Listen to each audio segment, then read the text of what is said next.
garantiza la seguridad? Bueno, hay que tener en cuenta la cifra que el señor ministro de la Defensa emitió el día de ayer, más de 30.000 hombres y mujeres que se encuentran en toda el área de frontera. Estamos hablando que son más de 4 departamentos en los cuales tenemos responsabilidad directa en la línea fronteriza. Entonces estamos hablando de las cifras que emite nuestro señor ministro de la Defensa y que nos encontramos disponibles para tal ejercer ese rol constitucional que nos da la Constitución colombiana. Más de 30.000 hombres. Ayer el general Pedro Sánchez hablaba de la posibilidad, o más bien de la decisión de hacer todo este despliegue ante la posibilidad de que el ELN o grupos de las disidencias de las FARC que operan en esta frontera puedan generar algún tipo de desorden público. ¿Ha habido alguna situación que se haya generado en las últimas horas con estos grupos criminales? Bueno, tenemos que tener en cuenta que el ELN y los grupos armados organizados, primero que todo, son traicioneros, son una amenaza permanente, y es una amenaza permanente en contra de la institucionalidad y contra el pueblo colombiano. Si vemos el accionar terrorista, siempre es direccionado en contra del pueblo colombiano. Entonces es una amenaza bajo la cual la articulación de la institucionalidad, en cabeza de las fuerzas militares, policía y demás instituciones del Estado, siempre van a estar cohesionadas para actuar en contra de estas ilegalidades y también en contra de ellos. Muy bien, es entonces el coronel Jonathan Arcos, quien está con nosotros en este momento aquí en Blue Radio, en vivo desde la frontera, hablando sobre todo estos temas importantes relacionados con la seguridad, sobre todo del lado colombiano, en medio de las tensiones que se han generado en las últimas horas. Coronel, ya para finalizar, ustedes en el ejército, en las fuerzas militares, temen que de pronto lo que ocurrió ayer en territorio venezolano pueda generar una especie de éxodo de aquellos cabecillas que tradicionalmente se han escondido en territorio venezolano. Le hablo, por ejemplo, de alias Iván Márquez. Bueno, es algo de lo cual quien puede como tal pronunciarse al respecto es el señor ministro de la Defensa Nacional. Sin embargo, tenga la certeza y la tranquilidad que ahí existe una fuerza militar, existe una fuerza pública en la cual va a estar siempre articulada y cohesionada para actuar con la contundencia del Estado en contra de este actuar delictivo. Coronel, gracias. Miguel, pues esa es la situación que estamos registrando a esta hora en el puente internacional Simón Bolívar, completa normalidad. Como nos confirmaba el coronel, no ha habido un éxodo masivo de ciudadanos venezolanos y el paso fronterizo está común y corriente como todos los días.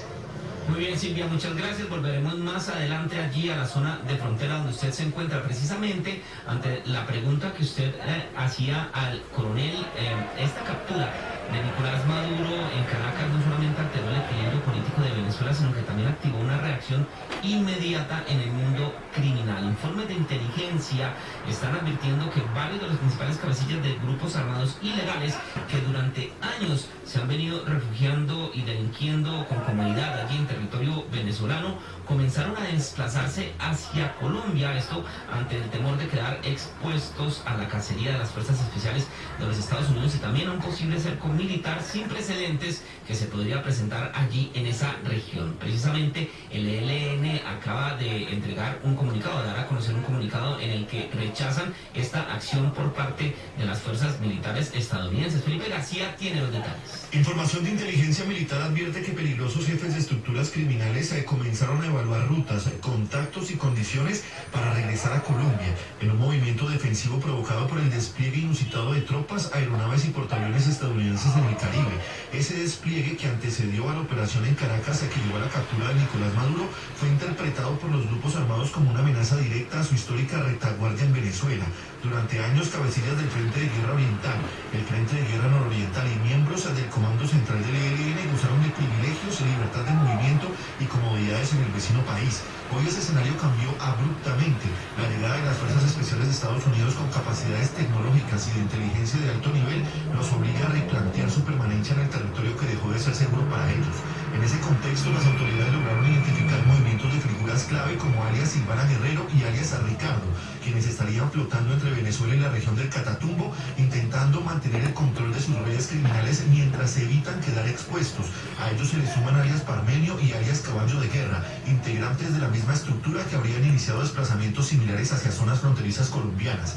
El Frente de Guerra Oriental, uno de los más poderosos y violentos del ELN, también estaría replegando a sus principales jefes. Entre ellos figuran alias Paulito, por quien se ofrece una recompensa de hasta 5.000 millones de pesos, y alias Sendales. Ambos habrían cruzado nuevamente a Colombia con el objetivo de reorganizar sus estructuras logísticas y armadas en medio de una disputa feroz con disidencias de las FARC por el control ilegal del territorio de departamentos estratégicos como Arauca, Bichada, Casanare y Boyacá. Desde el Comando Central del ELN, los informes de inteligencia señalan movimientos asociados a Eliezer Ernesto Chamorro, alias Antonio García, otro objetivo de alto valor por quien las autoridades ofrecen hasta 4.378 millones de pesos de recompensa. Su eventual salida de Venezuela representaría un golpe simbólico y operativo para una organización que encontró durante años en ese país su principal santuario político y militar. Con menores márgenes de maniobra aparecen los cabecillas de la autodenominada Segunda Marquetalia, aunque su arraigo en Venezuela sería más limitado, con menos territorio, menores comodidades y seguridad reducida. Allí permanecerían alias Iván Márquez, también con una millonaria recompensa, y Jenner García Molina, conocido como Francisco Javier Muiles o John 40. Para ellos el escenario es aún más complejo. Regresar a Colombia implica quedar expuestos, pero quedarse supone enfrentar un territorio cada vez más hostil e impredecible. Conscientes de ese riesgo, estos cabecillas criminales no descartarían una jugada política. Fuentes de inteligencia advierten que algunos podrían intentar acercamientos con el gobierno para abrir diálogos exploratorios de paz, aprovechando los poco más de 7 meses que le restan a la actual administración. Muy bien, Felipe, muchas gracias. Los detalles de esta importante noticia los encuentran en nuestra página de internet www.bluradio.com. Por otro lado, en la ciudad de Bogotá, a esta hora hay un nutrido grupo de venezolanos que están festejando de alguna manera la captura de Nicolás Maduro ayer por parte del ejército de los Estados Unidos. Ellos se encuentran en la Plaza de Lourdes, en el sector, en la localidad de Chapinero, esto en el oriente de Bogotá. Allí se encuentra también Alejandra Bello. Alejandra, ¿cómo está el ambiente allí? ¿Qué dicen los venezolanos, las personas que están celebrando la captura de Nicolás Maduro? Miguel, buenas tardes, los saludo como usted dice desde la Plaza de Lourdes. A usted y a todos nuestros oyentes por acá. Hay varios venezolanos ya concentrados, han ido llegando poco a poco, y en este momento nos encontramos con voceros del partido de María Corina Machado, Comando Venezuela, pues en Colombia. A ellos queremos preguntarles, Daniel, ¿cuál es la posición que ustedes tienen respecto a las declaraciones del presidente Donald Trump sobre María Corina? Bueno, buenos días, mi nombre es Daniel Navarro. En efecto, nosotros expresamos que en el marco de la transición democrática sea reconocida la voluntad de los venezolanos, la fueron expresada el 28 de julio del 2024, donde fue elegido nuestro presidente Edmundo González. Esto nosotros como venezolanos aquí en Colombia exigimos que se respete la elección del pueblo, la pasada en Venezuela. Bueno, ¿y cuál es el objetivo principal, además pues del apoyo obviamente a lo que hizo Estados Unidos ayer de esta concentración hoy? El objeto de este evento en efecto es reunirnos de manera pacífica de toda la comunidad que hace vida ahorita actualmente en Bogotá, que puedan expresar, que puedan comunicarse, que puedan comunicarse también a través de los medios, y que en efecto vean que estamos aquí presentes, somos una realidad, somos una diáspora que ahorita actualmente tenemos a pensar que somos más de 3 millones de venezolanos haciendo vida en Colombia, sin excluir a los colombos venezolanos, que también somos descendientes de los 6 millones colombianos que hicieron vida en Venezuela en años anteriores. Bueno, Miguel, y también nos encontramos aquí con venezolanos. Buenas tardes. ¿Usted cuánto tiempo lleva en Colombia?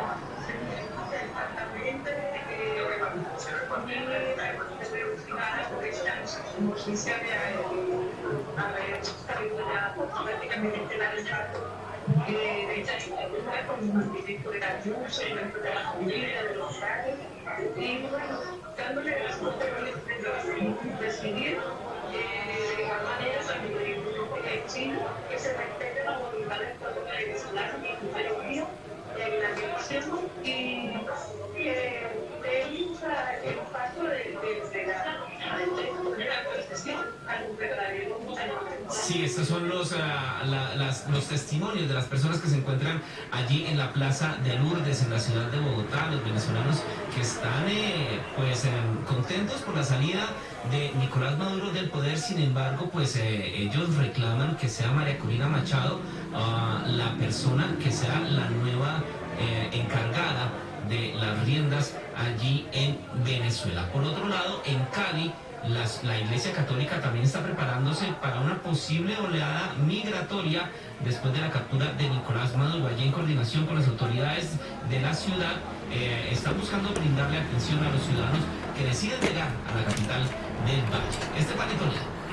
Miguel, y es que en el Valle del Cauca siguen generándose reacciones respecto a la situación que vive Venezuela tras la captura de Nicolás Maduro y las consecuencias que esto pueda desencadenar. Entre estas está la del arzobispo de Cali, Monseñor Luis Fernando Rodríguez, quien en las últimas horas envió un mensaje a los ciudadanos de mantener la esperanza por encima de la incertidumbre que actualmente se está viviendo. El líder de la Iglesia Católica en Cali aseguró que en estos momentos se debe actuar con responsabilidad y humanismo con la comunidad venezolana y que ya se están preparando ante una llegada masiva de migrantes en los próximos días. Sin duda, esta situación en Venezuela va a tener unas consecuencias. Posiblemente esos venezolanos querrán volver a su tierra, otros van a salir. No hay una claridad sobre la llamada transición política y sin duda que vamos a percibir, ya con el gobierno colombiano se ha ido organizando en Cúcuta y ciudades de frontera para acoger y acompañar a los hermanos venezolanos que entran y salen. También en nuestra ciudad de Cali tenemos la pastoral de los migrantes, un espacio para la escucha, el acompañamiento y la atención de los migrantes. Monseñor finalizó su mensaje haciendo una invitación a los caleños a orar por el regreso de la paz y la tranquilidad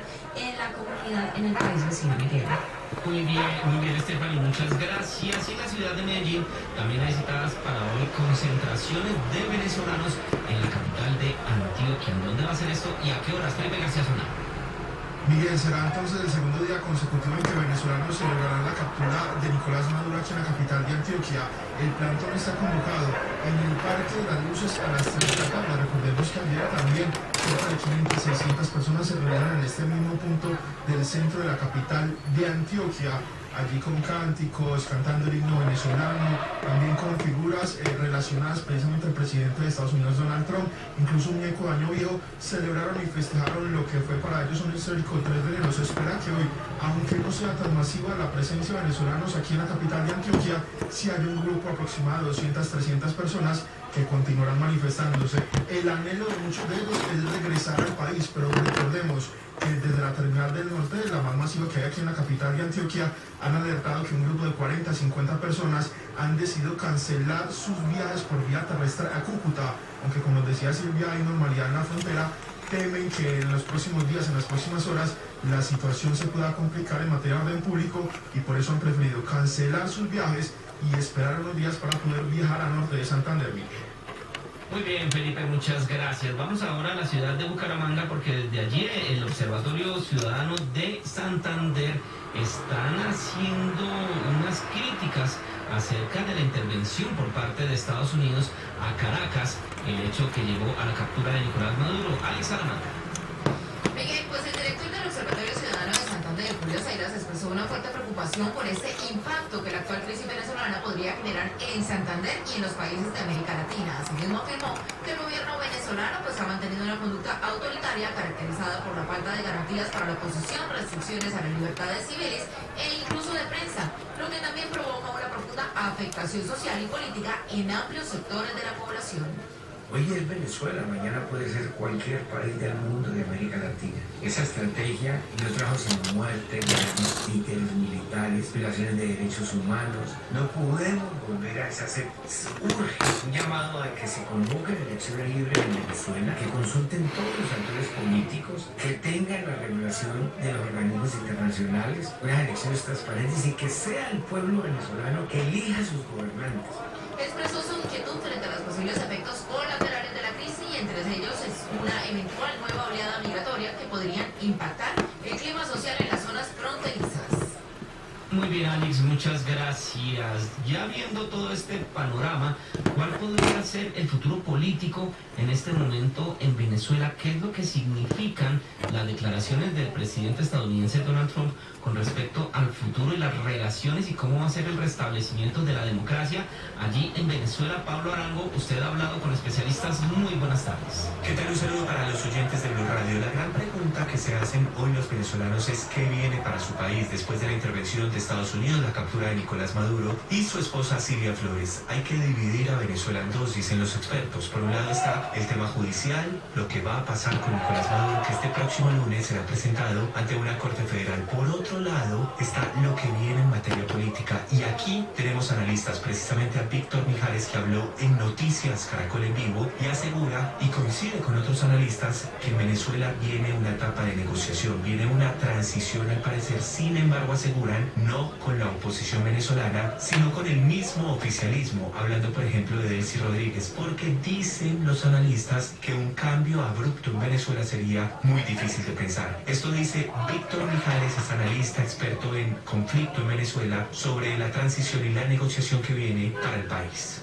Pues yo lo entiendo como una negociación. Todo es un proceso de negociación muy complejo, muy amplio, en donde la Armada de los Estados Unidos se va a mantener en el Caribe. Esto no, la captura de Maduro no implica para nada el fin de esta operación de Lanza del Sur, sino por el contrario, es una fase, digamos, adicional lo que viene, y en toda esta fase viene una negociación muy fuerte. En esa negociación, las expectativas maximalistas de Donald Trump, que siempre juegan un poco a una negociación. Hoy Venezuela amanece en aparente tranquilidad, sin embargo recordemos que durante la rueda de prensa y en nuevas declaraciones de Marco Rubio no se ha descartado una nueva intervención o la posibilidad de otros ataques, justamente si no hay respuesta por parte del régimen de las personas que quedan en Venezuela. Muy bien, Pablo, muchas gracias. Y ya se levantaron en su totalidad las restricciones en el espacio aéreo del Caribe después de las operaciones militares allí en Caracas. Precisamente desde el gobierno están garantizando la conectividad y la seguridad aérea. Sebastián. Miguel, buenas tardes. Sí, señor, pues el Ministerio de Transporte informa que fueron levantadas en su totalidad las restricciones operacionales en el espacio aéreo del Caribe, lo que permite la normalización progresiva de las operaciones aéreas desde y hacia esta región del país, garantizando la conectividad y la seguridad de los usuarios del transporte aéreo. Además, la Aeronáutica Civil de Colombia confirmó que la situación operativa ha sido superada y que las aeronaves afectadas están retomando sus itinerarios de manera gradual conforme a los protocolos establecidos. Al respecto, la ministra de Transporte, María Fernanda Rojas, aseguró que, tal y como lo anunciaron, hoy pueden confirmar que el espacio aéreo del Caribe ya se encuentra completamente habilitado, que su prioridad ha sido siempre proteger la seguridad aérea y garantizar que los pasajeros puedan movilizarse con normalidad, especialmente en una temporada de alta demanda, Miguel. Muy bien, Sebastián, muchas gracias. Y finalizamos con información internacional que tiene que ver con Perú y con Ecuador. Ambos países están anunciando que van a restringir el ingreso a personas sancionadas por vínculos con el gobierno de Nicolás Maduro, con el régimen de Nicolás Maduro, que recordamos está ya capturado, se encuentra en una cárcel en la ciudad de Nueva York desde el día de ayer. Son las 12 del día, 28 minutos. Hasta acá esta actualización de noticias. No se les olvide que todos los detalles los encuentran en www.bluradio.com. Continúen con Calamares en su tinta.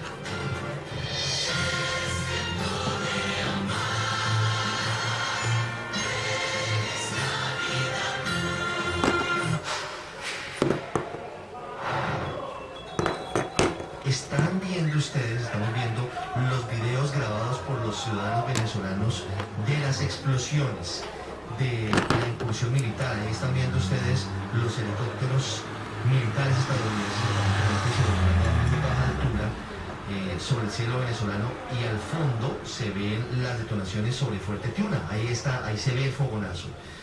Está muy documentado lo que está ocurriendo por cuenta de la expansión de las redes sociales, sobre todo de la cantidad de teléfonos móviles que hay en manos de las personas. Esto ocurre sobre la 1:55 de la madrugada, hora de Colombia, 12:55 de la madrugada, hora de Venezuela, hora de los hermanos venezolanos. El intestino tiene 100 millones de neuronas más que la médula espinal, y por eso le llaman el segundo cerebro, e influye en nuestro estado de ánimo. ¿Cree usted que las decisiones las toma?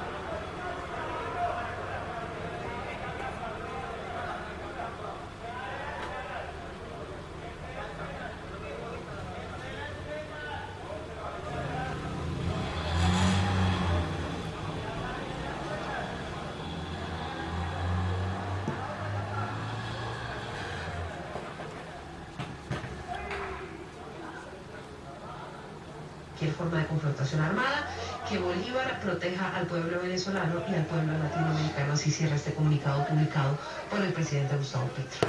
Silvia, y el presidente Gustavo Petro, después de ese larguísimo comunicado, que es el comunicado de la Cancillería de Colombia, ha reproducido hace minutos el comunicado que estábamos reportando también del régimen de Nicolás Maduro, dice el presidente Petro, del gobierno de Venezuela.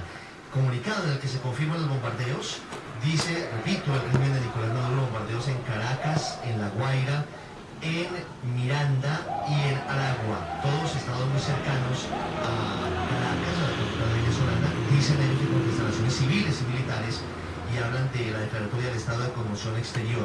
Muchas informaciones en desarrollo y cruzadas, hablando sobre la posibilidad, repito, de que hubiera sido bombardeada la casa de Vladimir Padrino López, el general en jefe, el comandante del ejército venezolano.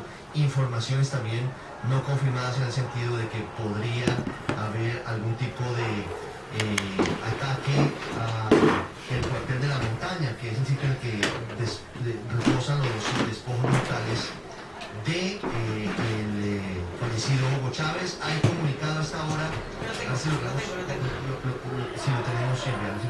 logramos conectar a Felipe García también para que esté con nosotros.